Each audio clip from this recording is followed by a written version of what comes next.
We live in times where it seems that everyone, absolutely everyone, has an opinion about almost everything. We talk about politics, religion, morality, and we believe that our perspective is the standard for what's right. But what actually happens when human beings themselves become their own standard?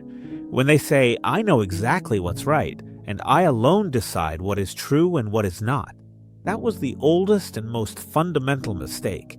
Adam and Eve wanted to define for themselves what was good and what was bad, rather than trusting in God's wisdom. The result of their decision was ruin.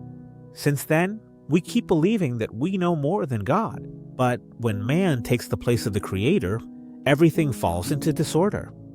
God doesn't look for closed minds, but for truly humble and open hearts. He doesn't ask you to turn off or abandon your reason or your ability to think, but rather to recognize and accept that your own wisdom, no matter how great, has limits.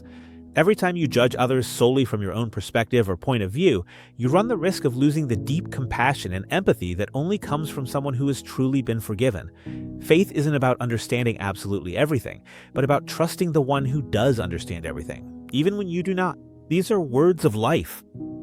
Trust in the Lord with all your heart, and do not lean completely on your own understanding. Proverbs 3:5.